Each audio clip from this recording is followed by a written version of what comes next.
সুপ্রিয় দর্শক মণ্ডলী, সেভেন রিং সিমেন্ট ফ্রন্টলাইনে আপনাদের সবাইকে স্বাগত জানাচ্ছি। মাহমুদুর রহমান মান্না, সাইফুল হক রয়েছেন আমাদের সঙ্গে। দুজনকে স্বাগত। নাগরিক ঐক্যের সভাপতি না বললে হয়তো মাহমুদুর রহমান মান্নার পরিচয় অসম্পূর্ণ থাকবে, এটা মনে করার কোনো কারণ নেই, নামটাই যথেষ্ট। সাইফুল হক আপনাকে সাধারণ সম্পাদক, বিপ্লবী ওয়ার্কার্স পার্টি। যাই হোক, একটাই শিরোনাম, সারা দিনভর আলোচনা হচ্ছে, দেশের বাইরেও একই আলোচনা হচ্ছে। একটা রায় হয়েছে আদালত থেকে শেখ হাসিনার বিরুদ্ধে, সেই রায়টা হচ্ছে মৃত্যুদণ্ড। এই নিয়ে মানবাধিকার সংগঠনগুলো কথা বলেছে, জাতিসংঘ কথা বলছে, বাংলাদেশের রাজনীতি যারা করেন প্রত্যেকের কাছে কিন্তু এই নিয়ে আলোচনা হচ্ছে যে আওয়ামী লীগের কী হবে, রাজনীতিতে কী প্রভাব পড়বে, ভবিষ্যতে নির্বাচনের কি হবে, এসব মিলিয়ে কিন্তু আলোচনা হচ্ছে। মাহমুদুর রহমান মান্না, আপনাকে দিয়ে শুরু করতে চাই, আপনি কি দেখছেন? আমাদের বিষয়ে আগে একটা কথা বলিনি এবং আপনার মাধ্যমে দর্শকদেরও বলি, আমার গলার কন্ডিশন বেশ খারাপ, কাশিটা হঠাৎ বেড়ে গেছে। তারপরেও মানে খুব ইন্টারেস্টিং এবং আমার জন্য বেশি করে ইন্টারেস্টিং একটা বিষয় তুলেছেন। আমি মনে করি যে এই রায়ের সুদূর প্রসারী এবং ইংরেজি যদি বলে অল পারভেসিভ একটা ইম্প্যাক্ট আছে। সুদূর প্রসারী বলতে আমি বোঝাচ্ছি যে আমি এই সময়ের মধ্যে গত 14 মাসে দেখছি যে আওয়ামী লীগের মতো একটা জায়েন্ট অর্গানাইজেশনের প্রভাব অনেক কমে গেছে। আমি ব্যক্তিগতভাবে জানি, ধরেন ফরিদপুর বেল্ট, যেটা আওয়ামী লীগের সত্যি বড়, যেটা আওয়ামী লীগের বেল্ট, জি, সেই জায়গাতে একটা ব্যাপক হতাশা নেমেছে। শেখ হাসিনা সম্পর্কে আমি মনে করি সবাই এগ্রি করেন। 4 তারিখ, গত বছরের 4 আগস্ট পর্যন্ত বহু লোক মনে করেছে কিছু হবে না, যত যাই করুক, এত যে মানে আত্মত্যাগ, লড়াই, জীবনদান, মনে করেছে কিছু হবে না, ওকে কিছু সরাতে পারবে না। আমাকে কতজন ফোন করেছে, ভাই কিছু করতে পারবে, দেখি আবার আগের মতোই হবে। আমি নিজে পর্যন্ত কনফিউজ হয়েছি 5 তারিখে যে পড়ে যাবে। ধরেন কেউ ফোন করে বলছে ভাই আর 2 দিন আছে, 1 দিন আছে, এরকম বলেছে, কিন্তু তারাও কনফিডেন্স নিয়ে বলে নাই। আমি তাদেরকে খুব বিশ্বাস করেছি, তা না। এই অজেয় শক্তির পতন, এটা ইটসেলফ একটা মানে লং লাস্টিং ইফেক্ট রাখে, সেইভাবে হয়েছে। আর এই 14 মাসে আওয়ামী লীগ একভাবে প্রোটেস্ট করে, মানে জোর দেখিয়ে, প্রভাব দেখিয়ে যে তারা আবার ফিরে আসতে পারবে, এটা চেষ্টা করেছে, যে এটা একদম 100% ফেল করেছে। যেটা শুনেছিলাম আমরা মাঝে, ভারতেরও নাকি এরকম একটা ইচ্ছা ছিল, একটা রিফাইন্ড আওয়ামী লীগ জনগণের সামনে প্রেজেন্ট করবে। আমার বিবেচনায় ওরকম কিছু করলে বাংলাদেশের জনগণের যে mentality, they could stage a comeback মনে হয় আমার। এটা এখনও মনে হয় আওয়ামী লীগের মধ্যে অনেক এরকম চরিত্র ফিগার আছে ব্যক্তিগতভাবে, যারা এখনও মানুষের কাছে পছন্দের, তাদের ইন্টিগ্রিটি আছে, পলিটিক্সে বিভিন্নভাবে তারা আওয়ামী লীগে হয়তো নিগৃহীত, বঞ্চিত ছিলেন, তারা ফিরলে হতে পারত। এইটা করেনি।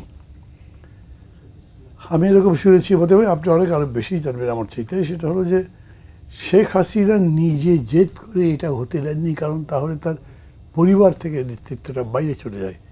অনেকে এরকম বলেছেন যে ইন্ডিয়া হইতে বেশ অসন্তুষ্ট, তারা তাকে শেল্টার দিয়েছে বটে, কিন্তু তারা তাকে এখন আর অ্যাসেট মনে করে না, একটা লায়াবিলিটি মনে করে। এইটা এখন আরও বেশি হবে। গতকাল ভারত সরকারের পক্ষ থেকে যে সমস্ত মন্তব্য করেছে, যে সমস্ত ভারতের একটা মন্তব্যই মানে আমার মনে হয়েছে যে মানে ফেইটা কমপ্লিট মেনে নিয়েছে ফরেন অফিস তাদের। হ্যাঁ, আমরা এই সম্পর্কে জানি, এই জানাতে থেকে তোমরা রুষ্ট, অসন্তুষ্ট, কিছু করবোই, কোনো রকম ইন্ডিকেশন নাই। এবং এই যে 2 দিন বাংলা ব্র্যাকেট বা যে নাম দিয়েছে তারা, এটারও কোনো ইম্প্যাক্ট নেই আজকে পর্যন্ত, আমি কোনো ইম্প্যাক্ট দেখি না। এর থেকে আমি মনে করছি যে আওয়ামী লীগ আবার প্রত্যাবর্তন বা ফিরে আসা তো দূরের কথা, মানে তারা মানুষের মধ্যে কোনো ইমপ্রিন্ট তৈরি করবে তাদের পক্ষে ভালোবাসার। যেমন ধরেন ব্যক্তিগতভাবে আমি ফাঁসিটা পছন্দ করি। পৃথিবীর বহু জায়গায় এরকম একটা পরিস্থিতি হয়েছে যে মানুষ এখন ফাঁসিটা পছন্দ করে না, কিন্তু এইবারে আমি প্রথম দেখলাম শেখ হাসিনা ফাঁসি হয়েছে, এটার বিরুদ্ধেও কেউ কিছু বলছেন না।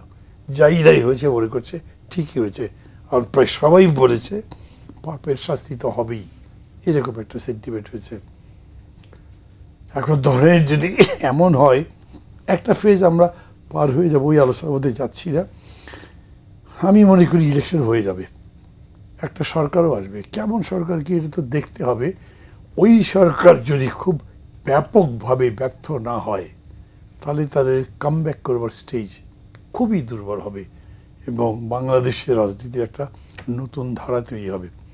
সেকেন্ড কথা বলছি, আমি এটা বলি, আপাতত কথা বলা শেষ করব। আওয়ামী লীগ যেসব কারণে জনগণ কর্তৃক প্রত্যাখ্যাত হয়েছে, যে সমস্ত ফোর্স এক্সিস্ট করছিল, যারা হয়তো ডমিনেট করে, মেবি সামনেও আছে, তাদের সম্পর্কে মানুষ এটা দেখতে চায় যে এরা ওই রকম নয় তো, ওই দিকে যাবে না তো। ফলে এইটা মানুষের এই অ্যাটিটিউড অন্যদেরকে পরিশীলিত হতে বলবে, হয়তো বাধ্য করতে পারে। রাজনীতি যদি ভুল করে, মানে নিউয়ার ফোর্সেস অনেক এসে গেছে, আজকে মনে হচ্ছে যারা না ওরা কিছু করতে পারবে না, কিন্তু কালকে দেখা যাবে যারা তাদের কেউই ক্রপ আপ করেছে, কেউ দাঁড়িয়ে গেছে। ফলে বাংলাদেশের রাজনীতিতে একটা গুণগত পরিবর্তন, দৃশ্যমান পরিবর্তন হওয়ারও সম্ভাবনা আছে আমি মনে করি। অনেক ধন্যবাদ সাইফুল ভাই। আপনার আওয়ামী লীগের এই পরিণতি হলো কেন? মতি ভাই, আপনাকে ধন্যবাদ। প্রিয়ভাজন মান্না ভাই, আর আপনারা যারা দর্শক শ্রোতা, আপনাদেরকে সালাম জানাই, শুভেচ্ছা জানাই। এই পরিণতিটার জন্য এক কথায় উত্তর হচ্ছে, এটার জন্য প্রধানত আওয়ামী লীগ দায়ী। আমি শেখ হাসিনার আমলে অসংখ্য বক্তৃতা করেছি। আওয়ামী লীগ তার 15 বছরে রাজনৈতিক মৃত্যুটা আওয়ামী লীগ অনেক আগেই ডেকে নিয়ে এসেছিল। কীভাবে? আওয়ামী লীগ তো আমাদের এখানকার আওয়ামী লীগ নিজেই ভোটের অধিকারের জন্য, গণতন্ত্রের জন্য, ডেমোক্রেটিক স্পেসের জন্য দীর্ঘ তার লড়াই ছিল। সেই লড়াই অনেক আত্মত্যাগও ছিল। তাদেরও নেতাকর্মীরা মারা গেছেন, নির্যাতিত হয়েছেন। এবং এরপরে তো সেই জায়গাটা বিশেষ করে 8 নির্বাচনের পরে, 9-এর পর থেকে যদি 13-14 একটা সময় ধরে, আরও বিশেষ করে বললে 14-র পরে, এই আওয়ামী লীগের দ্বিতীয় দফা তার যে মৃত্যু, প্রথম তো বাকশালের মধ্য দিয়ে আওয়ামী লীগের এক ধরনের মৃত্যু ঘটে, সমস্ত দলকে যখন তারা ব্যান করলেন। এরপরে মনে হয়েছিল যে Awami League would be in the right track. Hasina 96 সালে তিনি জাতির কাছে করজোড়ে ক্ষমা প্রার্থনা তিনি করেছিলেন। আমাদের মানুষ ক্ষমাপ্রবণ, মানুষকে যখন অ্যাপোলজি করে, কথা বলে, মানুষ এটাকে সহানুভূতি করে বিবেচনার মধ্যে নেন। কিন্তু 14-র পরে যে 3টা নির্বাচন, সেই নির্বাচন একটা একটা করে আওয়ামী লীগের কফিনে একটা একটা করে পেরেক আওয়ামী লীগ নিজেই কিন্তু মেরেছে। ফলে একটা যদি ধরি, যে কোনো দল একটা আদর্শিক জায়গা থাকে, একটা রাজনৈতিক জায়গা থাকে, দীর্ঘ ঐতিহ্যের প্রশ্ন থাকে, ইথিক্যাল মোরাল একটা স্ট্যান্ডার্ড থাকে। আওয়ামী লীগ সবগুলোর ক্ষেত্রে, আওয়ামী লীগ বলতে পারেন সবগুলোকে তারা নষ্ট করে আসছেন। এবং যে ভোট, গণতান্ত্রিক অধিকার, বিশ্বাসযোগ্য নির্বাচন, এটাকে তারা কবর দিয়ে তারা আসলে তাদের রাজনৈতিক কবরের পথটাকে তারা পরোক্ষভাবে তারা তৈরি করেছেন। সুতরাং প্রধান দায়িত্ব অবশ্যই আওয়ামী লীগের। এবং এটা খুবই দুর্ভাগ্যজনক যে আওয়ামী লীগের ক্ষেত্রে, ধরুন আওয়ামী লীগ একটা দীর্ঘ ঐতিহ্যবাহী রাজনৈতিক দল। আমরা যে প্রজ্ঞা, দূরদর্শিতা যেটা দেখতে চেয়েছিলাম ন্যূনতম মাত্রায়, সে জায়গাটা তারপরে দেখা যায়নি। এবং আরেকটা যেটা মনে হয়েছে, তিনি আসলে তিনি বাস্তবে কোনো অপোজিশনকে, কোনো ভায়াবল কোনো অপোজিশন আওয়ামী লীগ নিজেকে তিনি সহ্য করতে পারতেন না। কার্যকরী কোনো ভায়াবল কোনো অপোজিশন হবে এমন হয়ে গেছে, ক্ষমতার শেকড়টা এত দূরে গেছে পর্যায়ক্রমে, এটা কখন উপড়ে পড়তে পারে, ক্ষমতা থেকে তিনি বাইরে থাকতে পারেন, চিন্তা মনস্তাত্ত্বিকভাবে এটা তখন আর কাজ করেনি। এবং আরেকটা আপনি খেয়াল করবেন যে শুধু আওয়ামী লীগ না, আপনাদের মিডিয়া থেকে শুরু করে, বিজনেস কমিউনিটি থেকে শুরু করে, সমাজের সুশীল নানা অংশ, তাদের স্থাবকতা এমন পর্যায়ে গেছে, তারাও প্রত্যেকে বলার চেষ্টা করলেন যে আওয়ামী লীগ শেখ হাসিনা ছাড়া আর কোনো বিকল্প নেই। একটা মানুষকে মনস্তাত্ত্বিকভাবে তাকে যে কর্তৃত্ব পরায়ণ করে তোলা, সমস্ত ক্ষমতা তার হাতে কেন্দ্রীভূত করা, কত বক্তৃতা করেছেন এবং এমন জায়গায় দাঁড়িয়ে গেল তার ইশারা ছাড়া যেন গাছের পাতাও যেন পড়তো না প্রত্যেকটা ব্যাপারে তাকে কেন্দ্র করে। তো এটা এমনটা হওয়ার কথা না। আমরা তো প্রেসিডেন্সিয়াল ফর্ম থেকে পার্লামেন্টারি ফর্মে এসেছিলাম, that will be more Democratic, একটা কালেকটিভ লিডারশিপ থাকবে, মন্ত্রী পরিষদ, ঠিক আছে। হয়তো আমরা হয়তো এবার রিফর্মে কিছুটা আমরা করেছি, কিন্তু আগে প্রধানমন্ত্রী তার নেতৃত্বে একটা ক্যাবিনেট, কিন্তু পুরো জিনিসটা আমরা বলতাম যে ওই যে আকবর আলী খানের বিখ্যাত বক্তব্য ছিল যে আমাদের সংবিধানে জারের মানে জার রাশার জারের যে ক্ষমতা, বাংলাদেশের প্রধানমন্ত্রী সে ক্ষমতা চর্চা করতেন এবং এটা তিনি হাসিনার জীবনকালেই কথাটা লিখে গিয়েছিলেন। তো এই জায়গাগুলোর ক্ষেত্রে আরেকটা হলো আপনি গুরুত্বপূর্ণ, আপনি একটা রুলস অফ দ্য গেম আপনি ঠিক করলেন, 5 বছর পর পর আপনি ইলেকশন করবেন, আপনি নিয়মকানুনও ঠিক করলেন। ইলেকশনে কিছু কারচুপি হয়, কিছু ধাক্কাধাক্কি, দখল টকল, কিন্তু গোটা ইলেকশনটাকে তামাশায় পর্যবেসিত করা, মানে দিনের ভোট রাতে অথবা দামি নির্বাচন করা, তার মানে আপনি নিয়মতান্ত্রিকভাবে সরকার পরিবর্তনের পথটাকে আওয়ামী লীগ বন্ধ করে দিয়েছিল। যে আপনাকে আমি মানে শাসনতান্ত্রিকভাবে নিয়মতান্ত্রিক আপনি যে নিয়ম করেছেন এই নিয়মের মধ্যে আপনাকে অপসারণের কোনো পথ আপনি রাখেননি। এই জন্য তো এই গণজাগরণ গণঅভ্যুত্থানটা প্রয়োজন হলো। এই 2000 বাচ্চাদেরকে, ছাত্র তরুণ আমাদেরকে জীবন দিয়ে করতে হলো। ফলে এই জায়গাটা আওয়ামী লীগ মানে তার নিজের, তারপরে আর সামহাও সমাজের পরিবর্তিত ডিনামিক্সকে আওয়ামী লীগ কোনো হিসাবের মধ্যে বিবেচনা, নতুন যে শক্তির ইমার্জ হচ্ছে, এই দুঃশাসন যে একটা কাউন্টার, এটা যে ব্যাক করছে, এটা প্রবলভাবে ব্যাক করছে হিংসা বিদ্বেষে জায়গাগুলো থেকে, এটাকে আওয়ামী লীগ খুবই আন্ডারমাইন করেছে সবাইকে। অনেক ধন্যবাদ। মান্না ভাই, বলা হচ্ছে যে সরকার এবং দল এক হয়ে যাওয়ার কারণে আজকের এই পরিণতি। আমি এই কথা খুব ভালো করে বুঝিলাম। মানে যেমন ধরেন আগের কমিউনিস্ট কান্ট্রিগুলো, সোভিয়েত ইউনিয়ন বলেন, ইস্ট ইউরোপের যতগুলো দেশ ছিল বলেন, এখানে সরকার আর পার্টি তো একীভূত ছিল। মানে ওই কারণে যে বাম রাজনীতি বা সমাজতন্ত্রের দর্শন নষ্ট হয়ে গেছে এরকম তো না, আমার কাছে কখনোই মনে হয়নি। মানে ওইখানে হয়তো একটা ট্রায়ামভাইরেট ছিল, ত্রিভুজ নেতৃত্ব, president, prime minister, party secretary উপরে ছিলেন, পার্টি সেক্রেটারি উপরে ছিলেন, তো প্রায় সব জায়গাতে আছে ওই সমস্ত দেশে।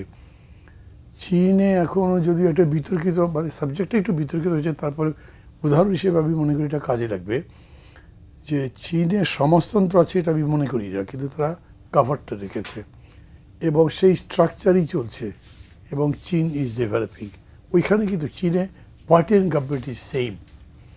আমাদের এইখানে পার্টি আর গভর্নমেন্ট এক হয়ে গেছে, আমি তো এরকমই দেখছি। শেখ মুজিব যখন ছিলেন তখন তাই ছিল, জিয়া রহমান আমল বলেন, এরশাদের আমল বলেন, তখনও একবার সম্ভবত কামরুজ্জামান সাহেবকে অল্প দিনের জন্য দেওয়া হয়েছিল। মানে ওই সময় একটা খুব ইম্পর্টেন্ট ডায়লগ আমি শুনেছিলাম, কামরুজ্জামান সাহেবকে নাকি জিজ্ঞেস করেছিল যে আপনাকে তো এরকম পদ দেওয়া হলো, তো উনি এরকম রসিকতা করে বলছে, আরে বেটা ওই বঙ্গবন্ধু যদি মৌলভীবাজার আওয়ামী লীগ, মানে মৌলভীবাজার বাজারের যেটা আছে ওর প্রেসিডেন্ট থাকে, আমি যদি দেশের আওয়ামী লীগের প্রেসিডেন্ট, তা উনি বড় নেতা।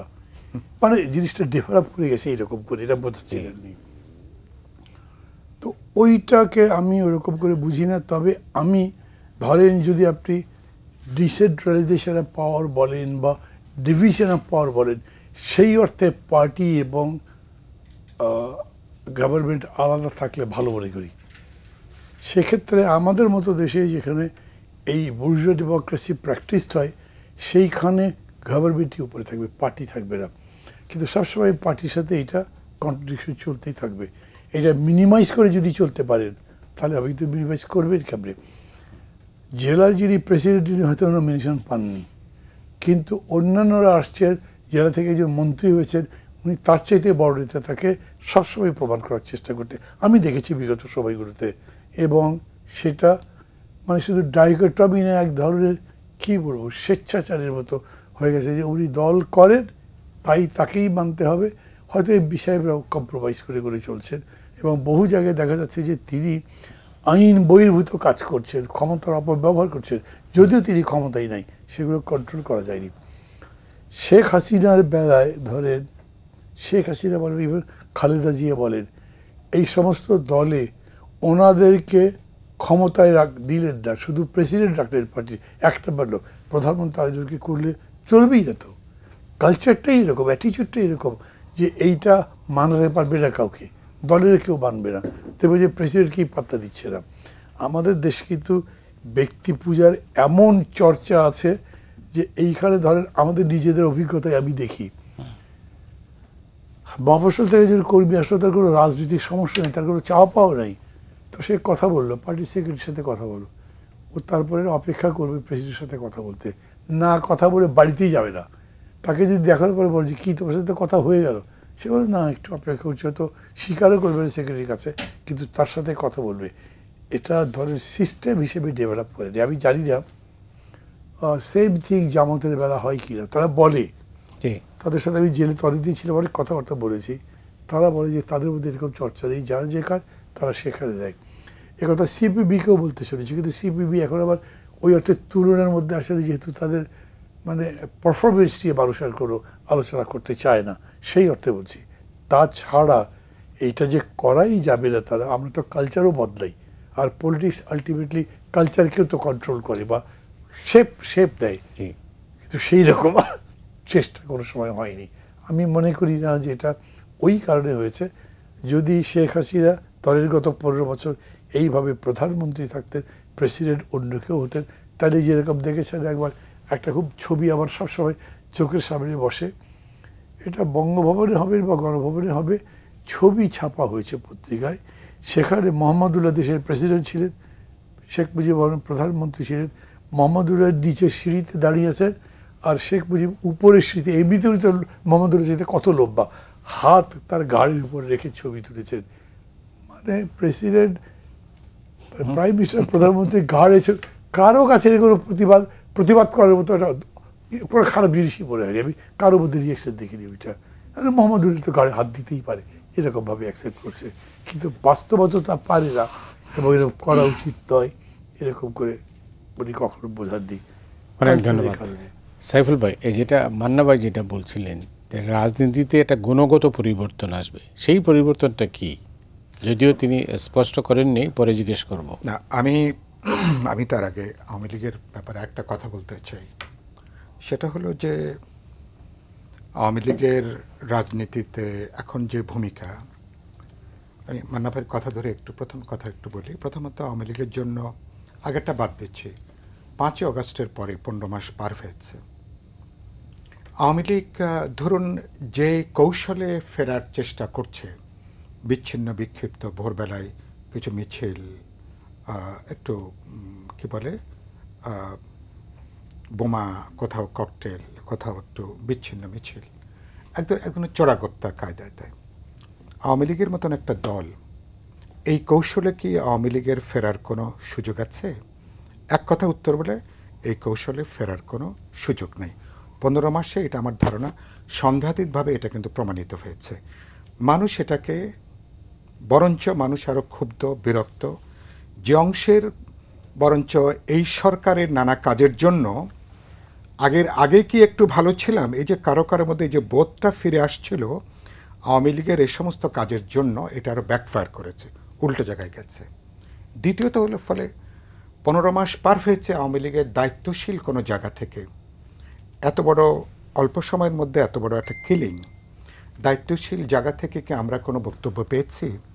ক্ষমা প্রার্থনা বলি, অনুশোচনা বলি, দায়িত্ব নেবা বলি, কোনো দায়িত্বশীল, অথবা আপনি 18 কোটি মানুষের কাছে রাজনৈতিকভাবে আপনার বক্তব্য কী?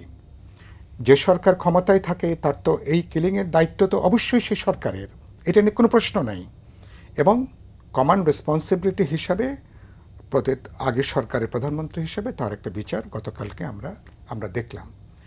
তো আপনি তাহলে মানুষের কাছে আপনি এটা বলছেন, আপনি এটা পলিটিক্সে ফিরতে চান, কিভাবে ফিরবেন?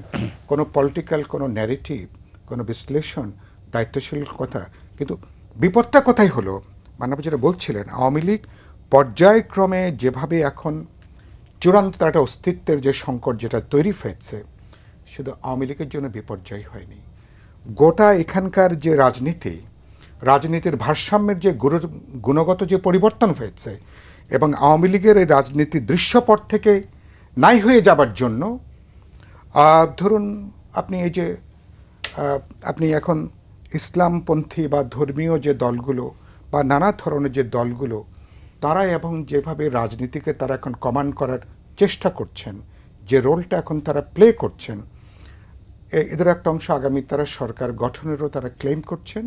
অ্যাটলিস্ট তারা পলিটিক্সের প্রধান একটা স্টেক হোল্ডারের জায়গা থেকে তারা আসছেন। এই জমিনটা তো আওয়ামী লীগ তো 15 বছরে আওয়ামী লীগ জায়গাটাকে তৈরি করে দিয়েছে। তৈরি করেছে কিভাবে? তৈরি করেছে আওয়ামী লীগ পুরো ডেমোক্রেটিক প্রসেসটাকে ধ্বংস করে দিয়ে, কারণ আপনার যেখানে আপনার ন্যূনতমভাবে আপনার ভোট, গণতন্ত্র, অধিকার থাকে না, সেখানে তো এ ধরনের শক্তির একটা বাড়বাড়ন্ত জায়গা। এটা হলো দুনিয়াব্যাপী এক্সপিরিয়েন্স হচ্ছে এরকম। তাহলে আওয়ামী লীগকে কেবল কিন্তু নিজের জন্য সর্বনাশ করেনি, দেশের জন্য একটা সেকুলার, একটা র্যাশনাল, লজিক্যাল, একটা উদারনৈতিক যে একটা গণতান্ত্রিক চিন্তা চেতনার যে রাজনীতি, তার জন্য আগে তো ছিল না যে আওয়ামী লীগ একদিকে আওয়ামী লীগ কেন্দ্রিক, বিএনপি কেন্দ্রিক, তারপরে এখানে প্রগতিশীলরা আছে, লেফটরা আছে, ডেমোক্রেটিকরা আছে, এমনকি ইসলামপন্থী রাজনৈতিক দলগুলো আছে। তারা বিভিন্ন সময় নানা অনুঘটকের ভূমিকা পালন করে এসেছিলেন। এখন রাতারাতি রাজনৈতিক ভারসাম্যটা কিন্তু পরিবর্তন হয়ে গেছে, এবং সে অর্থে এবং অনেক ফলে বাংলাদেশ রাষ্ট্র আগামীতে কোন পথে হাঁটবে, কোন দিকে চলবে, তারা অনেক কিছু ডিকটেট করা হচ্ছে ডিরেক্টলি ইনডিরেক্টলি। ফলে উদ্বেগ আতঙ্কের জায়গাটা হচ্ছে এইখানে। ফলে আওয়ামী লীগ কেবল নিজের সর্বনাশ করেনি, পুরো এই জনগোষ্ঠীর একটা লিবারেল, একটা প্রোগ্রেসিভ, উদারনৈতিক, সহনশীল, একটা গণতান্ত্রিক, একটা অসাম্প্রদায়িক, একটা রাজনৈতিক যে জায়গাটা ছিল, সেই ফেব্রিক্সটাকে আওয়ামী লীগ পুরোপুরি তার এই অপরাধের জন্য, তার এই 16 বছর জবরদস্তি করে থাকতে যে সে পুরোটাকে সে প্রায় উল্টে দিয়েছে। ফলে আওয়ামী লীগ না থাকলেও, ফলে আওয়ামী লীগ নিজের মানে গায়ে আগুন ধরিয়ে দিয়ে পুরো দেশকে একটা অনিশ্চিত জায়গায় আওয়ামী লীগ পরোক্ষভাবে কিন্তু নিয়ে যাচ্ছে। এটা হলো উদ্বেগের জায়গাটা এইখানে। উদ্বেগ, আমি আপনার কি উদ্বেগ সেই রকমই? এইখানে উনি যেটা বললেন সাইফুল ভাই, তার সাথে আবার দৃষ্টিভঙ্গিগত পার্থক্য নেই, বা ধরেন ডিগ্রিতেও যে খুব পার্থক্য আছে তা না, কিন্তু আমি এটাকে মানে একটা শুরু দেখছি। এই শুরু যেরকম করে উনি ভাবছেন সেটা হতে পারে, নাও হতে পারে। আমি মনে করি এটা উনিও অ্যাগ্রি করবেন।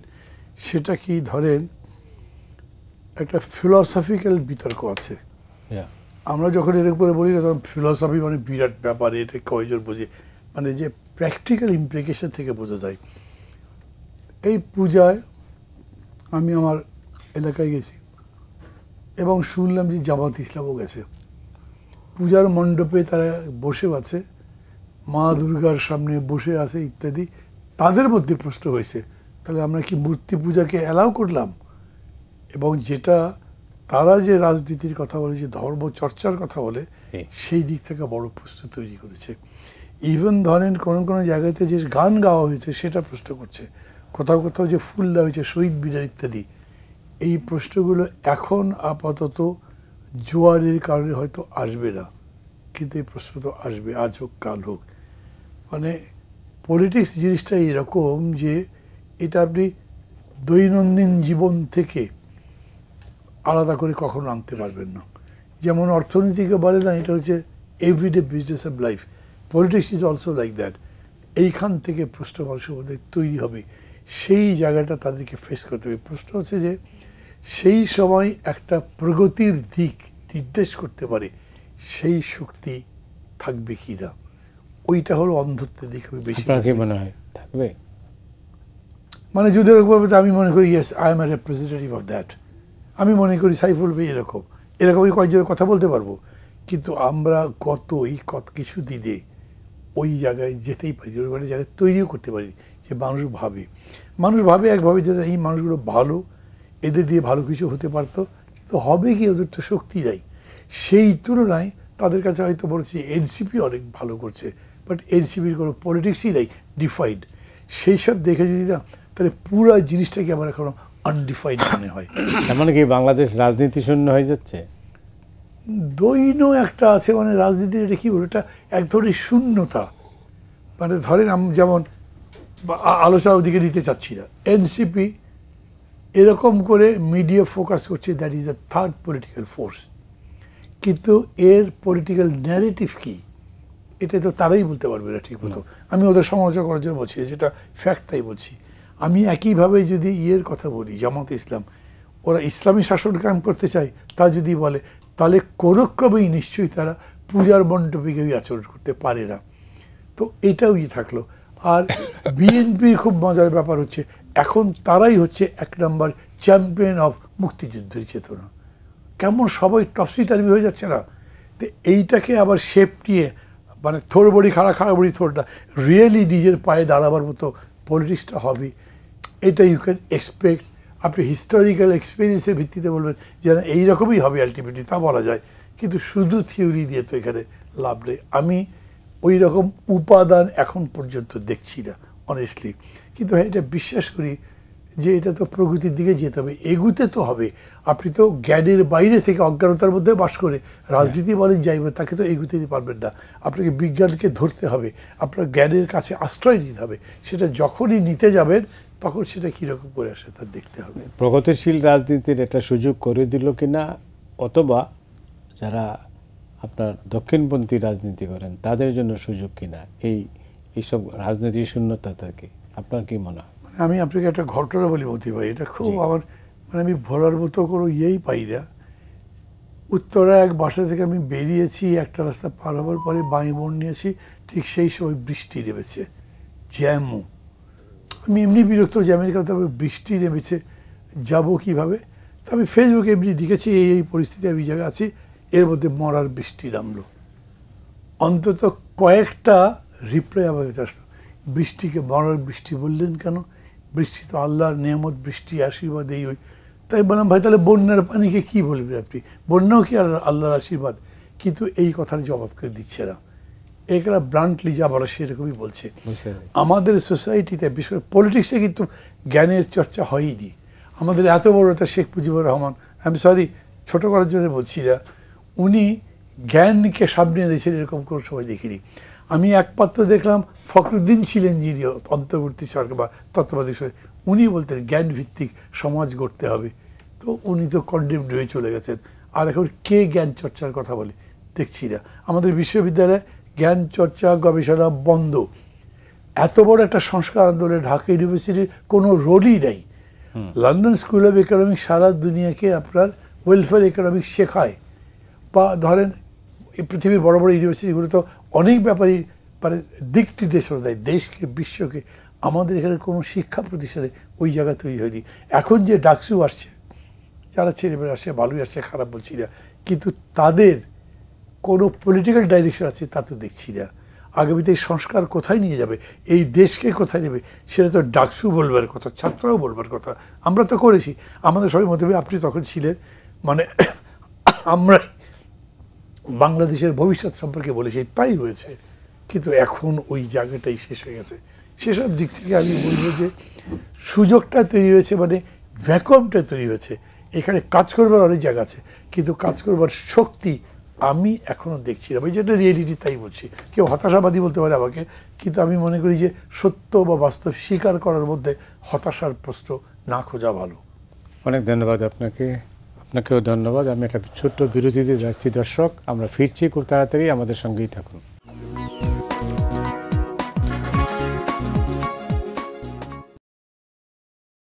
সুপ্রিয় দর্শক মণ্ডলী, আপনারা দেখছেন 7 রিং সিমেন্ট ফ্রন্টলাইনেও আজকে দুজন অতিথি মাহমুদুর রহমান মান্না এবং সাইফুল হক, দুজনকে আবারও স্বাগত জানাচ্ছি।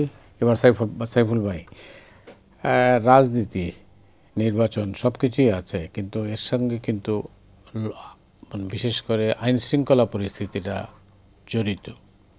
কিন্তু আমরা যা দেখছি 10 মাসে রাজধানীতে 198টা হত্যাকাণ্ড হয়েছে, গত 24 ঘন্টায় হত্যাকাণ্ড হয়েছে।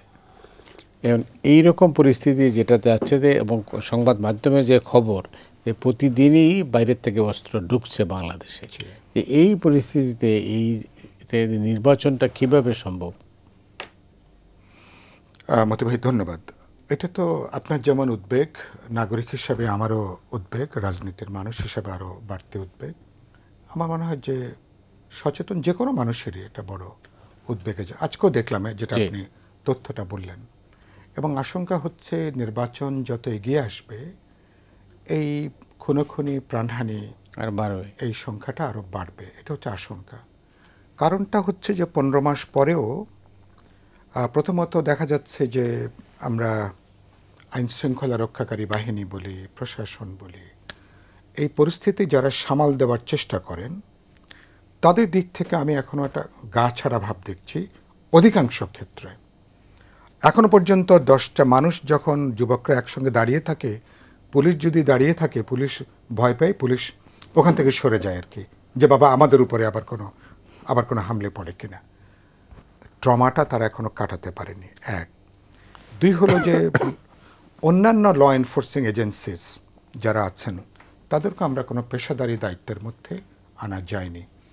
আর একটা জিনিস যেটা আমি মাঝে মধ্যে বলি, আপনার অনুষ্ঠানে আমি শেয়ার করছি, আপনার সাথেও শেয়ার করছি, মানুষ যখন বোঝে সরকার একদিকে দুর্বল এবং অকার্যকর, সরকার কোনো ধরনের ইফেক্টিভনেস নাই এবং উইক গভর্নমেন্ট, তখন কিন্তু মানে যে যা খুশি সেটা করতে চায় সেটা। তো এটা তো এক ধরনের নৈরাজ্যকে কিন্তু এটা কিন্তু ডেকে আনে। আমি বলি এক ধরনের আধা নৈরাজ্যিক অবস্থা চলছে। আমরা আগে বলছিলাম না যে এক ধরনের হাসিনার আমলও বলতাম যে আল্লাহ তাআলা মনে বাংলাদেশ চালাচ্ছে। এখন তো দেখছি এদিক থেকে ঢাকা শহর বাসযোগ্য নাই। ঢাকা শহরে কোনো ভিআইপি সড়কগুলো যদি আপনি দেখেন, ঢাকা শহর পর্যায়ক্রমে এটা বলতে পারেন এটার আর কোনো মানে বাস করার মতন কোনো ক্ষেত্রে, ট্রাফিক থেকে শুরু করে জননিরাপত্তা থেকে শুরু করে কোনো ক্ষেত্রে আপনি কোনো জায়গাটা নাই। যত দিন যাবে আমি মনে করি সেদিক থেকে সরকারের দিক থেকে আমি কোনো যে তার যে দৃঢ় কোনো ভূমিকা যে আমাকে ইলেকশনটা করতে হবে, ইলেকশনটা করতে হলে ল অ্যান্ড অর্ডার আমাকে নিয়ন্ত্রণের মধ্যে আমাকে আনতে হবে এবং আমাকে হায়ার অ্যান্ড ফায়ারের এই পলিসি আমাকে গ্রহণ করতে হবে। এই তোমার দায়িত্ব, পালন করলে তুমি আছো, না হলে তোমার বিরুদ্ধে ব্যবস্থা নেওয়া হবে। এরকম কোনো শক্ত কোনো মেসেজ কথায় হয়তো বলতে পারেন, কিন্তু আমি মাঠে এরকম জায়গাটা আমি দেখছি না। আরেকটা হচ্ছে যে সরকারের যারা পার্টনার, যারা রাজনৈতিক পার্টনার যারা, তারা যখন যে কোনো সময় আইন তারা যখন হাতে তুলে নেয়। আমি মাঝখানে দেখলাম যে একটা সমাবেশ হলো ইসলামী দলগুলোর, কথাটা আপনার অনুষ্ঠানে বলি। আমরা অন্যান্য দল এরকম একটা অফিসের কর্মব্যস্ত দিনে আপনি পল্টন মোড়ের মতন জায়গাতে আপনি কিন্তু এরকম কি আপনি কোনো সমাবেশের অনুমতি কোনো গভর্নমেন্ট কি পারে দেওয়ার জন্য? কোনো গভর্নমেন্ট পারে কি না? তো এটা যদি মান্না ভাইয়ের দল চাইতো, কি বিপ্লবী ওয়ার্কার্স পার্টি চাইতো, এরকম জায়গাটা আমরা পেতাম না। তার মানে কি আপনার শক্তি দিয়ে আপনি মনে করছেন যে গভর্নমেন্ট না দিলেও আপনি এখানে করবেন, আর গভর্নমেন্টও বাধ্য। তো যারা আমরা খুব রিফর্মের কথা বলছি, আইনের শাসনের কথা বলছি, ভবিষ্যতে ভালো মানুষের শাসনের কথাটা বলছি, আমরা যখন এরকম একটা কর্মব্যস্ত দিনে লক্ষ লক্ষ মানুষের, যার কেন্দ্র করে হসপিটাল, সচিবালয়, যার কেন্দ্র করে পুরো আমাদের অর্থনীতির যখন প্রাণকেন্দ্র, তো আপনি সরোয়ার্দী উদ্যানে করেন বা অন্য জায়গায় আপনি করেন, অথবা ছুটির দিন হলো, তবু তার একটা লজিক র্যাশনাল কাজ করে, ঠিক আছে এটার জন্য। তার মানে কি আপনি মনে করছেন, তার মানে এবং এর বাইরে আপনি মবের নামে যেগুলো এক স্টিল চলছে, তো মবগুলো চলছে কেন? যখন দেখছি যে আপনার চোখের সামনে আপনি মবের ঘটনা ঘটছে, আপনি বিবৃতির বাইরে আপনি আর কিছু করছেন না, এবং আপনার কোনো ব্যক্তিরা সরকারের সঙ্গে তারা বলছেন এগুলো নাকি মানুষের পপুলার উইলের নাকি এগুলো রিফ্লেকশন। তো তার মানে কি আপনি ইনডিরেক্টলি এগুলোকে আপনি এনকারেজ করেন।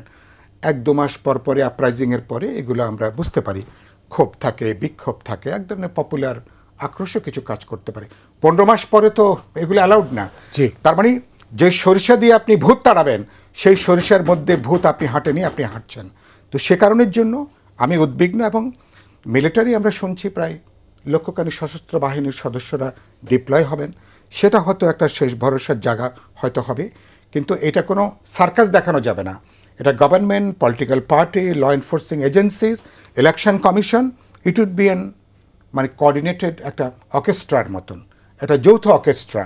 এটাকে যদি এভাবে যদি এবং এটার প্রধান দায়িত্ব সরকারের যদি স্ট্রং যদি পলিটিক্যাল যদি তাদের যদি ডিসিশন না থাকে, বাস্তবে আমরা কিন্তু ওই জায়গাটা আমরা করতে পারবো না। আমাদেরকে ইলেকশনে যেতে হবে, ইলেকশনটা মোটামুটি একটা ক্রেডিবল ইলেকশন হওয়া দরকার, নাহলে বাংলাদেশ রক্ষা পাবে না। আমাদের ভবিষ্যতে ইলেকশন এবার যদি আবার ইলেকশন যদি আবার কোনো কারণে যদি প্রশ্নবিদ্ধ হয় গুরুতরভাবে, তাহলে পরবর্তী যে কোনো সরকার এবং পার্লামেন্টও কিন্তু প্রশ্নবিদ্ধ হবে। এই কথাটা আমি কিন্তু অগ্রিম বলে যাচ্ছি। অনেক ধন্যবাদ। জননিরাপত্তা যেখানে হুমকির মুখে, সেই অবস্থায় আমাদের করণীয় এবং কি, সরকারের তো অবশ্যই এটা করণীয় আছে, তো কী করা উচিত বা কি করলে এই পরিস্থিতির উন্নতি হতে পারে? প্রথম কথা ইটস টু লেট, তারপরেও একদম better late than never, like that. শুরুটাই আমি মনে করি যে উচিত ছিল, তখন কিন্তু আমি এগুলো বলেছি, ডক্টর ইউনুসকেও বলেছি, লিখেছি কিছু কিছু জায়গাতে, যে ট্রমার কথা বললেন সাইফুল ভাই, এই ট্রমাটা তো অস্বীকার করলে চলবে না। পুলিশকে পিটিয়ে গাছের সাথে লটকে রেখেছেন, মানে মানুষেরও যে ক্ষোভ, আমি তাকেও নিন্দা করতে যাচ্ছি না, কিন্তু রিয়েলিটিটা এরকম দাঁড়িয়েছিল। কিন্তু ওই যে পুলিশের মধ্যে এই ফলে ট্রমাটা তৈরি হলো, এটা কাটা বেট খেলবে। আপনার একটা ভাবনার দরকার ছিল যে এই পুলিশ যা পালিয়ে চলে গেছে আর্সেনাল ডিউটিতে, এদিকে আমি ব্যাক করাবো কেমনে, কোনো উদ্যোগী হয়নি। মানে এত বড় ক্রাইসিস তো আমাদের দেশে কোনো, শুধু পোশাক পরিবর্তন করা হয়েছে। হ্যাঁ, পোশাক পরিবর্তন করা তো আবার এইটা তো একটা পিরিয়ড ছোট লিখে হয়েছে রীতিমতো, সরি এই ল্যাঙ্গুয়েজের জন্য, কিন্তু আমি তাই মনে করি তখন উচিত ছিল প্রফেসর ইউনুস নিজেই পুলিশ ফোর্সকে ডাকতেন, যা রিপ্রেজেন্ট করে যেভাবে যে ফর্মেই হোক, ডেকে তিনি বলতে পারতেন দিস ফর নো ফার্দার, যাই হয়েছে তোমরা যারা মানবতা বিরোধী অপরাধ করেছো তাদের আমি বিচার করব, কারণ এটা দাবি। কিন্তু তাছাড়া যারা আছো, কোনো নিরপরাধ লোক যারা একদম পেশাগত দায়িত্ব পালন করেছে, তাদেরকে আমি স্পর্শ করবো না, তোমরা ডিউটি করো। তাদের মধ্যে একটা কনফিডেন্স ফিরার দরকার ছিল। পলিটিক্যাল পার্টিগুলো ডাকতো, স্টেক হোল্ডারদের ডাকতো, লোকজন সবাইকে ডেকে বলতো, দেখেন দেশ চালাতে আমাকে পুলিশ বাহিনী রাখতে হবে, এই রাগ পুষে রাখা যাবে না, এই রাগকে আরও বাড়াতে দেওয়া যাবে না। অনেকে আমি দুই একবার দেখেছি এটা বলতে, যে এখন সবচেয়ে বড় দায়িত্ব হচ্ছে পুলিশকে রিঅর্গানাইজ করা, কিন্তু কিচ্ছু করেননি। উনি দুইবার পুলিশদের ডেকে যে কথা বলেছেন, ওগুলো মানে নর্মাল, উনি যেরকম বলেন না, মানুষের মধ্যে অপরিসীম ধৈর্য আছে, তাদের মধ্যে অনেক সৃজনী আছে, কতগুলো বক্তৃতা কিন্তু তার কম আছে, ওইসবই বলেছেন। পুলিশের মধ্যে সৃজনী দিয়ে আপনি কী করবেন? আপনার যেখানে সৃজনীর কথা বলবেন আপনি ওখানে গিয়ে বলেন, আর সব জায়গায় গিয়ে বলবেন যে আপনারা সবাই উদ্যোক্তা হয়ে যেতে পারেন, সবাই আবার উদ্যোক্তা হয় নাকি, যাক ওটা অন্য আলোচনা। কিন্তু উনি পুলিশকে সেইভাবে অ্যাড্রেস করতেন, বাকিদের করে এটা একটা চর্চা করতেন, তারপরে এটার সাকসেস বা ফেইলিয়ার নিয়ে আপনি আলোচনা করতে পারতেন, করেননি তো উনি। ফলে কী হয়েছে, এখন পর্যন্ত উনি যে বললেন কোনো একটা ঘটনা কোথাও ঘটলে পরে পুলিশ চুপচাপ থাকে, কোন দিকে যাব? চট্টগ্রাম বিশ্ববিদ্যালয়ে যখন ঘটনাটা ঘটলো, এই যে ছাত্রদের এসে এই বহিরাগত গ্রামবাসী পিটালো, তখন আপনার ফেসবুকে প্রক্টর এবং প্রো ভাইস চ্যান্সেলর অ্যাপিল করেছিল পুলিশ ফোর্সেস আর আদার্স, আসেন ওরা আমাদের মেরে ফেলছে। আমি আবার শুনেছিলাম, আমাকে একজন বলেছিলেন পুলিশ যাচ্ছিলই না, পরে ডক্টর ইউনুস নাকি ফোন করেছেন, তোমরা যাও আমার ছাত্রদের মেরে ফেলছে। তো ওনার সাথে যখন সংলাপে বসি তখন এই কথা বলেছিলাম ওনাকে, তুমি বললেন না না না আমি ফোন করি নাই। তাই আমি বললাম যে স্যার আপনি ফোন করেন নাই, পুলিশ কিছুই করে না, বাপরিক পিটাচ্ছে, তো ভোট যে করবে ভোটের বাক্স নিয়ে চলে যাবে, পুলিশ দেখবে, আমার কি দায় পড়েছে? সে মনে করবে আমি যদি কিছু করতে চাই ও 2 দিন পরে ক্ষমতায় যাবে, আমি কেন তার বিরুদ্ধে যাব? এটা তো আপনাকে অ্যাড্রেস করতে হবে। কর্নেল ওলি ছিলেন ওই সময়, 8টা দলকে দেখেছেন, কর্নেল ওলি ছিলেন, উনি পুলিশের উপরে স্পেশালি বললেন এখানে আপনার কোনো বিশেষ উদ্যোগ নিতেই হবে, তখনও নেননি। আমি বলছি মতি ভাই, এখনও ধরেন 3 মাস বা তার কিছু বেশি সময় আছে, একদম ফালতু সময় আমি মনে করি না। আপনি এখন বিশেষভাবে ডেকে তাদেরকে বোঝাতেন, পার্টিগুলোকে বোঝাতেন। এই যে নির্বাচন কমিশন সবাইকে ডেকে ডেকে কথা বলছে, সাইফুল ভাই গেছিলেন, আমি জিজ্ঞেস করলাম ওনাকে, আমি কালকে যাব, কী বলবি নির্বাচন কমিশন? আমি যদি তাকে জিজ্ঞেস করি আপনি যে আমাকে ডাকলেন, আপনি আমার গ্যারান্টি দেন তো, আমার বাক্স যদি কেউ পার্টি ছিঁড়ে নিয়ে যায় আপনি কী করবেন? হি ক্যানট আনসার, আমি জানি। এবং কোনো প্রশ্নের আনসার নির্বাচন কমিশন দিতে পারবে না। কিন্তু আমি মনে করি স্কেজুল ডিক্লেয়ার করবার পরে সরকার এটা ভাব করবে, এখন তো আমরা কেউ নেই, আমাদের কাছে ক্ষমতা নেই, এখন সব নির্বাচন কমিশন করবে, আর নির্বাচন কমিশনের কথা কেউ শুনবে না। মানে একটা অ্যানার্কির দিকে। উনি তো বলেন যে আধা নৈরাজ্য, আমি তো দেখছি যে সামনে এরকম নৈরাজ্য আসতে পারে।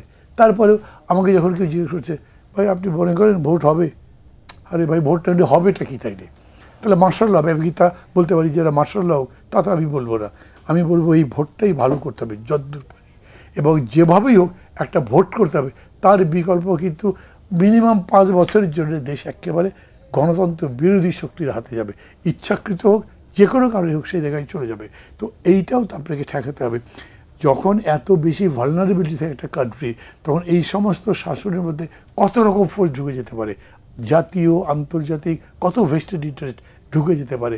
এমনিতে তো ধরেন পোর্ট নিয়ে, তারপর ওই যে একটা করিডোর নিয়ে কত কথাবার্তা হয়েছে, এখানে যারা কত এজেন্ডা ঢুকবে আপনি জানেন না। ওই অর্থে কিন্তু সিচুয়েশনটা খুবই অ্যালার্মিং। অতএব আমি আজকে আপনার মাধ্যমে এইখানে সবার কাছে খুবই অনুরোধ করি, দাবি করি, ইমিডিয়েটলি তাদেরকে এটা টেক আপ করতে হবে। তা যদি না করেন, things are already out of hand almost, এটা ফিরে নিতে পারবে না তারা। কঠিন অবস্থা, বিপজ্জনক। মানসিকতার তো কোনো পরিবর্তন হয় নাই। মূল সমস্যা ওইটা, যেটা ভোট নিয়ে আপনি মানে আশঙ্কা ব্যক্ত করলে, গোটা মানসিকতার মধ্যেই তো চেঞ্জ হয়। চেঞ্জটা যদি আসতো তাইলে মান্না ভাই যে আশঙ্কা, অনেকেই বলছেন যে অরাজকতার সামনে আছে, অপেক্ষা করছে। এবং আমি একটু রেসপন্ড করি, এবং যেটা আপনি হয়তো এখনো বলেননি, প্রশ্ন করেননি, বা আপনাকে এই চেয়ারে বসে আমি ওই চেয়ারে বসলে আপনাকে তো আমি প্রশ্ন করতাম যে তাহলে আপনি কি দেখছেন। আচ্ছা, সেটা নিশ্চয়ই আমরা আপনার কাছ থেকে আমরা হয়তো পরে জানতে চাইবো। আচ্ছা, সেটা একটা প্রশ্ন। আমি এখানে যেটা বলা সেটা হচ্ছে যে গোটা পরিস্থিতিতে আপনার ওই আশঙ্কাটা ধরে আমি নাম মেনশন করতে চাই না, বা আমার বলতে চাই না, কিন্তু এটা মনে হচ্ছে উইদিন গভর্নমেন্টের চারপাশে যারা আছেন, সরকার যাদেরকে কিছুটা কোলে পিঠে বুকে নিয়ে হাঁটার চেষ্টা করছেন, যারা কেউ কথা বলে ধমক দিয়ে যারা কথা বলতে পারে গভর্নমেন্টকে, ধমক দিলে গভর্নমেন্ট আবার ফোনও করে পরের দিন, আবার মানবিমান ভাঙায়, অনেক কিছু করে, নানা জিনিস আমরা দেখছি। এবং এগুলোর কোনো না কোনো মহল এ ধরনের একটা পরিস্থিতি ডেকে আনার একটা তৎপরতা, সম্ভবত উদ্বেগের জায়গাটা হচ্ছে এইখানে। না হলে এরকম একটা নিষ্ক্রিয়তার জায়গাটা হবার কথা না। When you are in the government, মানুষের জানমালের হেফাজত করা এটা আপনার সাংবিধানিক দায়িত্ব, প্রশাসনিক দায়িত্ব, এটা আপনার সরকারি দায়িত্ব। আমরা ওই দায়িত্বের জন্য আপনাকে আমরা ওই জায়গায় আমরা বসে আছি।